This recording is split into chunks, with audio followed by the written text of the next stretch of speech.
మొదటిగా నయోమి కుటుంబము చేసిన నిర్ణయాలు. ఎలీమెలకు నయోమి ఇద్దరు భర్త భార్యలు. ఎలీమెలెక్ అంటే అర్థం ఏంటంటే మై గాడ్ ఈజ్ కింగ్, నా దేవుడే నా రాజు.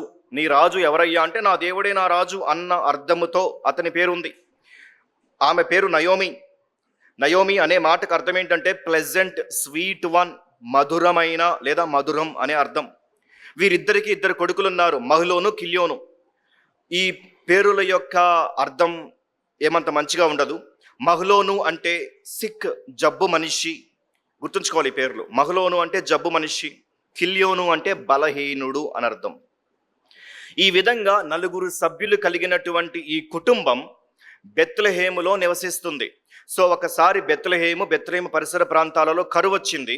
సో వెంటనే వారు ఒక నిర్ణయం చేశారు, మనము బెత్లెహేములో కరువు ఉంది కాబట్టి బెత్లెహేమును విడిచిపెట్టి మోయాబు ప్రాంతానికి వెళ్ళిపోదామని నిర్ణయం తీసుకున్నారు.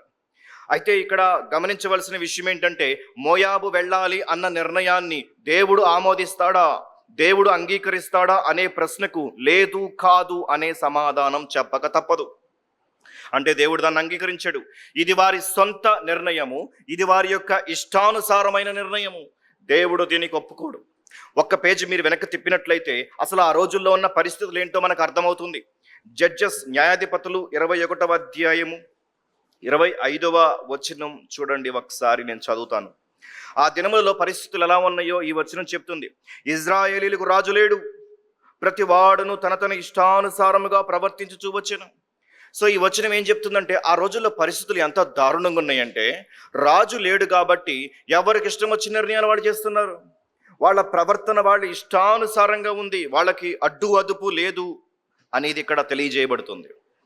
అవును, నిజంగానే జడ్జెస్లో కూడా, న్యాయాధిపతుల గ్రంథంలో మనం కూడా చూసాం కదా, ఒక వ్యక్తి బలిపీఠం కట్టాలనుకున్నప్పుడు కట్టేశాడు, అక్కడ బయలుదేవతను పెట్టాలని కూడా పెట్టేశాడు, పక్కనే ఒక ధ్వజస్తంభాన్ని నిలబెట్టాలని నిలబెట్టేశాడు, దాన్ని ఒక వర్షిప్ ప్లేస్గా మార్చేశాడు. ఇది పూర్తిగా ధర్మశాస్త్రానికి విరుద్ధమైనది. కానీ వాళ్ళకి ఇష్టం, వాళ్ళకి చేయాలనిపించి చేశారు అంతే. అలానే ఒక వ్యక్తి అయితే ఏకంగా ఇంట్లోనే గుడి పెట్టేశాడు, ఇంట్లోనే గుడి పెట్టి అక్కడ మరి దేవతలకు ఆరాధన చేస్తున్నాడు. ఇది కూడా వారి ఇష్టానుసారమైన పని. అలానే లేవీలు యాజకత్వంలో చాలా లోపాలు చేశారు, ఇక వాళ్ళ ఇష్టానుసారంగా ప్రవర్తిస్తున్నారు. ఈ విధంగా ఇజ్రాయేలీలందరూ వారికి ఇష్టం వచ్చినట్లుగా ప్రవర్తించుకుంటూ వెళుతున్నారు. ఇప్పుడు ఈ కాంటెక్స్ట్లో రూతు గ్రంథాన్ని మనం చదవాలి. చాలా జాగ్రత్తగా గమనించండి. ఆ సందర్భంలో ఉన్నదే ఈ సంఘటన. కాబట్టి ప్రజలందరూ ఇష్టానుసారంగా ప్రవర్తిస్తున్నారు. ఇప్పుడు ఈ ఎలీమెలకు నయోమి కుటుంబం కూడా వాళ్ళ ఇష్టానుసారంగా మోయాబు వెళ్ళిపోయారు. వాళ్ళ ఇష్టమైపోయింది. అంటే వాళ్ళు కేవలము తమ సొంత ఆలోచన బట్టి వెళ్ళారే కానీ దేవుడి అనుమతితో వెళ్ళలేదు. వారు ఒకసారి కూర్చొని ఆలోచించాల్సింది, అసలు మోయాబు వెళ్ళడం దేవుని చిత్తమా కాదని కూర్చొని ఆలోచించాల్సింది. ఆలోచిస్తే ఏమర్థమయ్యేది? ధర్మశాస్త్రం ఏం చెబుతుంది? మోయాబీయులను మీ సమాజంలోకి చేరనివ్వకండి, మోయాబీయులతో సన్నిహితముగా ఉండకండి, స్నేహము చేయకండి అని బైబిల్ చెప్తుంది. కాబట్టి మరి ఇజ్రాయేలీలైన వీరు మోయాబుకి ఎలా వెళ్తారు? వాళ్ళతో సహవాసం ఎలా చేస్తారు? చేయకూడదు కదా. అంతేకాకుండా మోషే కాలంలో జరిగిన సంఘటన వీరందరికీ తెలుసు. ఏమైంది? మోషే సమయంలో మోయాబు రాండ్రు ఇజ్రాయేలీయులను కవ్వించి లాలించి వారి యొక్క విగ్రహాల వైపు వారిని తిప్పి వ్యభిచారంలోనికి వారిని దించారు. దాని ఫలితంగా ఇజ్రాయేలీలు 1000 మంది చచ్చిపోయారు శాపం వచ్చి. ఆ శాపానికి కారణం ఎవరు అంటే మోయాబు రాండ్రు, మోయాబు యవ్వనస్తురాళ్ళు. వారిని బట్టి ఆ శాపం వారి మీదకి వచ్చింది. సో ఇప్పుడు ఎలీమెలెకు కుటుంబం ఏమనుకోవాలి? మాకిద్దరు కొడుకులున్నారు, మహ్లోను కిల్యోను, వాళ్ళు ఎదుగుతున్నారు. రేపు నేను మోయాబుకి వెళితే పెళ్లి చేయాల్సిన వయసులకు వచ్చినప్పుడు నేను మోయాబు రాండ్రని పెళ్లి చేయాలా ఏంటి అని ఆలోచించుకోవాల్సింది. ఆలోచించుకొని ఆగిపోవాల్సింది, ఆ నిర్ణయం చేయకుండా ఉండాల్సిందే. కానీ ఎక్కడ మనకి ఎలీమెలెకు కుటుంబం ఇంత లోతుగా ఆలోచించినట్లు, ఇంత తీక్షణంగా నిర్ణయం చేయబోయేటప్పుడు దేవుని యొక్క వాక్యపు వెలుగులో తమను తాము పరీక్షించుకున్నట్లు మనకి కనిపించరు. షాలో డెసిషన్ అనమాట. అదంటే పైన అలా నిర్ణయం చేసుకుంటూ వెళ్ళిపోయారు. సో వాళ్ళు ఏమనుకున్నారు? బెత్లెహేములో ఆహారం లేదు, బెత్లెహేములో ఆహారం లేదు కాబట్టి మేమేం చేస్తాం? మోయాబుకి వెళ్ళిపోతాం. బెత్లెహేములో ఆహారం లేదు అన్నది వాస్తవము. మరి మోయాబుకి ఎందుకు వెళ్ళారు అంటే అక్కడ ఆహారం సమృద్ధిగా ఉందనే వెళ్ళారు, అందుకే వారు అక్కడికి వెళ్ళారు. కానీ ఇక్కడ చాలా బాధాకరమైన విషయం ఏమిటంటే బెత్లెహేములో ఆహారము దొరకక చనిపోతామేమో అనుకున్నారు. మోయాబు వెళ్ళి ఆహారము దొరికే చోట చచ్చిపోయారు ముగ్గురు. ఎంత బాధాకరం! దేవుడు ఉన్న స్థలాన్ని ఆహారము లేదని విడిచిపెట్టారు. దేవుడు లేని స్థలములో ఆహారం ఉండి చచ్చిపోయారు. ఈ 2 మాటలు విన్నప్పుడు, ఈ సంఘటన చూసినప్పుడు మీకు క్రొత్త నిబంధనలో 2 వచనాలు గుర్తుకు రావటం లేదా? మనుష్యుడు రొట్టె వలన మాత్రము కాదు, కానీ దేవుని నోట నుండి వచ్చు ప్రతి మాట వలన జీవిస్తాడు. ఓ మనిషి, నువ్వు ఎలా జీవిస్తావో తెలుసా? నీ జీవితం ఎవరి మీద ఆధారపడి ఉందో తెలుసా? దేవుని నోటి నుంచి వచ్చిన ప్రతి మాట మీద ఆధారపడి ఉంది. అంటే ఇదిగో ఈ దైవ గ్రంథంలో ఉన్న మాటల మీద నీ జీవితం ఆధారపడి ఉంది. ఆ మాటలు నీలోనికి రానిస్తే నీ ఆత్మ ఉజ్జీవింపబడుతుంది, నీ ఆత్మ బలపడుతుంది, నీ ఆత్మ మరి పైకి తప్పరిల్లుతుంది, అది నిన్ను బలవంతుణ్ణి చేస్తుంది. అలానే నీ శారీరక అవసరతలు కూడా దేవుడు తీర్చుతాడు, ఎందుకంటే నువ్వు ఆయన వాక్యానికి పెద్దపీట వేశావు కాబట్టి. కానీ చాలా మంది రొట్టె కొరకు పరిగెడతారు, కానీ జీవపు రొట్టె కొరకు సమయం లేదంటారు. అలాంటి రొట్టె కొరకు, జీవ గ్రంథము ఇచ్చేటువంటి రొట్టె కొరకు ఎవరు ప్రాకులాడరు. ఇంకొక వచనం మీకు గుర్తుకు రావటం లేదా? ఒకని కలిమి విస్తరించుట వాని జీవమునకు మూలము కాదు. అంటే ఒక వ్యక్తి యొక్క జీవానికి మూలం కలిమి కాదు. అంటే నీ కలిమి విస్తరించిన, నీకున్న బంగారము, నీకున్న వెండి, నీకున్న ఆస్తి, నీకు పెద్ద బంగ్లా, నీకు ఫలానా ఆస్తి సమకూరినంత మాత్రాన that doesn't mean you are living the best of your life. అంటే దాని అర్థము నువ్వు ఏదో శ్రేష్టమైన జీవితాన్ని జీవిస్తున్నావని కాదు. వీరేమనుకున్నారు, ఇక్కడ ఫుడ్ లేదు, అక్కడ ఫుడ్ ఉంది, సో అక్కడ మేము బెటర్గా జీవించగలం. లేదు, అది వాస్తవం కాదు.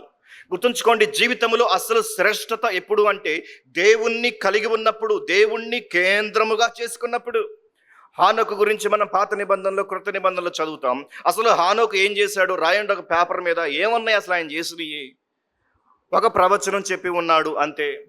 కానీ అసలు ఆయన జీవితం అంత శ్రేష్టముగా, అంత ప్రభావవంతంగా ఉండడానికి కారణం ఏంటంటే పాత నిబంధనలో ఉంటుంది, హీ వాక్డ్ విత్ గాడ్. హానోకు దేవునితో నడిచెను. 2 సార్లు రాశాడు అక్కడ దేవుడు. అంటే జీవితంలో శ్రేష్టత ఎప్పుడు వస్తుందంటే ఒక వ్యక్తి దేవునితో నడిచినప్పుడు, ఒక వ్యక్తికి దేవుడు తోడుగా ఉంటే, ఒక వ్యక్తి దేవుని మాటలకు లోబడితే, ఆ వ్యక్తి దేవునితో నడిచితే you can live the best of your life. నీ జీవితంలో అత్యంత శ్రేష్టముగా నువ్వు అప్పుడు జీవించగలవు. యేసు ప్రభు వారు కూడా ఏమన్నారు? మీరు నా యందు నిలిచియుండి, నా మాటలు మీ యందు నిలిచియుండిన ఎడలా అని అన్నాడు. అంటే మనము ఆయనలో వేళ్ళూనుకొని ఉండాలి. ఆయన మాటలు మనలో పూర్తిగా మరి నిమగ్నమై ఉన్నప్పుడు అది మన జీవితంలో శ్రేష్టతను తీసుకొస్తుంది. కానీ ఈ రోజుల్లో ఎవరు ఆలోచిస్తున్నారు ఇలాగా? ఈ ఎలీమెలకు, నయోమి వలె క్రైస్తవ సమాజంలో చాలామంది ఉన్నారు అని చెప్పక తప్పదు. ఆహారం దొరకక వెళ్ళిపోతున్నాం అనుకుంటున్నారు, కానీ దేవుడు వారితో రావటం లేదు అనే విషయాన్ని వాళ్ళు గ్రహించలేకపోయారు. దేవుడు వారితో రావటం లేదు, ఆహారం కొరకు వెళ్ళిపోతున్నారు. బెత్లెహేము పొలిమేరలు దాటుతున్నప్పుడు భర్త భార్యలు ఆలోచించుకోవాల్సింది, మనం బెత్లెహేమును విడిచిపెడుతున్నాం, మోయాబుకు పోతున్నాం, ఒక్కసారి వారి చుట్టూ వెతుక్కోవాల్సింది, వారి యొక్క సామాన్లు వెతుక్కోవాల్సింది. అసలు దేవుడు మనతో ఉన్నాడా? ఆహారం లేదని ఈ రొట్టెల గృహాన్ని విడిచిపెడుతున్నాం, మరి దేవుడు మనతో వస్తున్నాడా అని ఆలోచించుకోవాల్సింది. ఆ సమయంలో వారికి ఎక్కడైనా సెన్స్ చెప్పినట్లయితే, దేవుడు మీతో రావటం లేదు, మీరు వాక్య విరుద్ధంగా వెళుతున్నారు అన్నప్పుడు ఎలీమెలకు అనాల్సింది, మనం వెనక్కి వెళ్ళిపోదాం పదా. దేవుడు మనతో ఉంటే ఆహారము లేని చోట కూడా మనల్ని పోషిస్తాడు. దేవుడు మనతో లేకపోతే మనం తినే ఆహారము కూడా మనం అరాయించుకోలేం, అది మనల్ని నాశనం చేస్తుంది. నా ప్రియ సహోదరుడా, సహోదరి, క్రైస్తవ సమాజంలో ఉన్న మనము దీన్ని పరీక్షించుకోవాలి.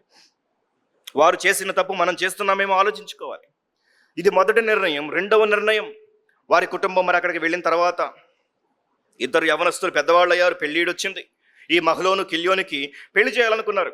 సో పెళ్లి చేయడానికి మరి వెతికి మోయాబు రాండ్రను వెతికారు. మోయాబు స్త్రీలను వివాహం చేద్దామని నిర్ణయించుకున్నారు. అసలు మోయాబు స్త్రీలను వీరికిచ్చి పెళ్లి చేయడం ఏంటి? అవును, ద్వితీయోపదేశ కాండములో దేవుడు ఖచ్చితంగా మోయాబు రాండ్రను వివాహం చేసుకోవద్దని చెప్పాల. అక్కడిచ్చిన లిస్టులో మోయాబు స్త్రీలు లేరు. కానీ మీరు ఓల్డ్ టెస్ట్మెంట్ అక్రాస్ మీరు చూసినట్లయితే, ఓల్డ్ టెస్ట్మెంట్ అంతటిని మీరు చూస్తే మోయాబీయులతో సంబంధాలు పెట్టుకోవద్దన్నాడు దేవుడు. అందుకే నెహెమ్యా, ఎజ్రాలు ఎక్స్ప్లిసిట్గా మోయాబు స్త్రీలను కుటుంబ వ్యవస్థ నుంచి బయటికి తోలేశారు, పక్కన పెట్టేశారు ఎజ్రా, నెహెమ్యాల్లో. కాబట్టి సమాజంలో అంటే మోయాబీలను మీ సమాజంలోనికి రానివ్వద్దన్నాడు. సో ఈ వచనాలన్నిటిని బట్టి చూస్తే మనకు అర్థమయ్యేది ఏంటంటే మోయాబు స్త్రీలను వివాహం చేసుకోవటం ఏ మాత్రం వాక్యానుసారం కాదు, దేవుడు అంగీకరించేది కాదు. వీరికి అబ్రహాము లాంటి విశ్వాసం లేదు. అబ్రహాము విశ్వాసం మీకు గుర్తుందా? అబ్రహాము తన కుమారుడైన ఇస్సాకుకి వివాహం చేయదలుచుకున్నప్పుడు ఏం చేశాడు?